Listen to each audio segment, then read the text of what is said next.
Okay, this is July 30th, 2025, and the vegetable gardens are looking so good this year. I want to show some videos. Hopefully in the video you can see these are hot Portugal. It's the type of pepper that I used for my logo on Schmitty's Smokin' Hot Pepper Mix. And then we've got serrano right here.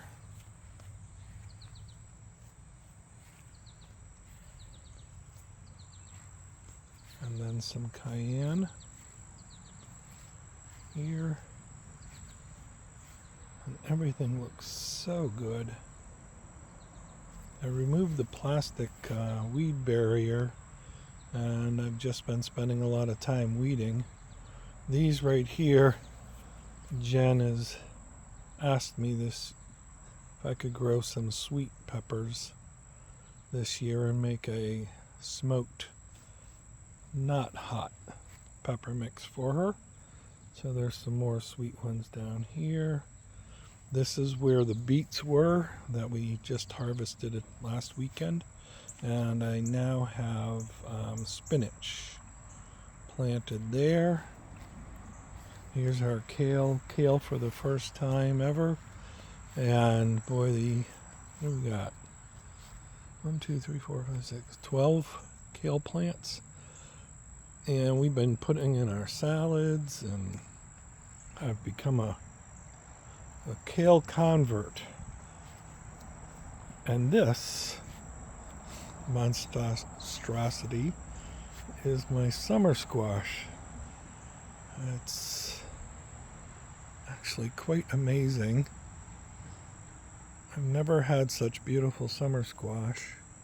It's growing up through the cages like it should. It's, I don't know, what, 4.5 feet tall? And it's going to be kind of hard to see. These are the sun golds. I mean, if you look up, I mean, I can't touch the top of that's growing. I'll have to get a ladder to pick the sun golds, but those are growing nicely. I'll take a look back at that.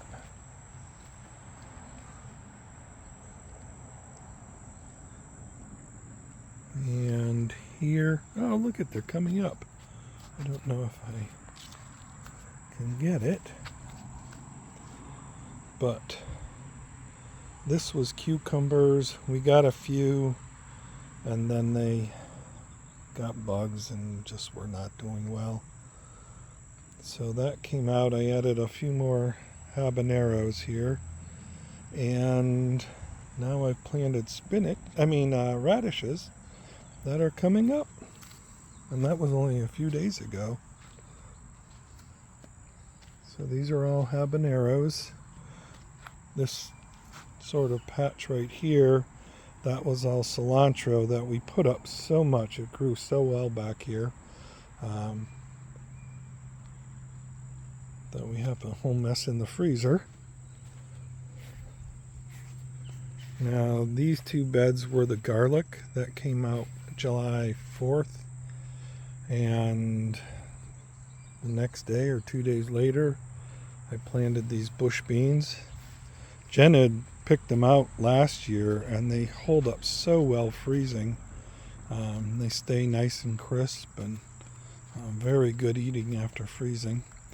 And this was the other bed of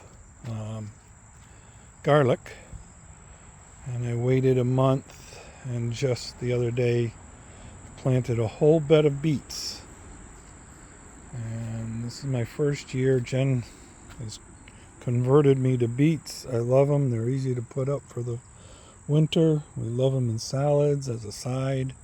I've become a beet fanatic. We moved the mint from the herb garden, and it can do whatever it wants here. I'll string trim and stuff to keep it back, but we love our mojitos. This is some more cherry tomatoes that haven't done really anything yet. And here we've got some Hungarian hot wax, which are fairly mild hot peppers. They're going to go into Jen's smoking hot pepper mix. And all of that craziness, well, this is all horseradish. We picked some and made some already. But last year I, on a whim, grew some butternut squash here. And it did really fairly well under growing on top of plastic. But I heard that butternut, the vine, likes to set into the dirt and pull nutrients, and it's gone crazy. Luckily I've kept it away from these hot peppers, because this first row here is aji lemon, and this row is some more hot Portugals, and some odd ones that we got from Jen's friend Katie when their farm stand was done selling. She got us some extra pepper plants. Oh, I see I've got it looks like a Thai pepper back there. That's going to be very tasty. So that's the gardens this year. So far it's been an amazing year, and I just love coming out here to see this. It's very peaceful back here. Lightly weeding. Can't wait for more harvesting, but I've been harvesting a small bowl of sun gold tomatoes every day. Hot peppers will be coming soon.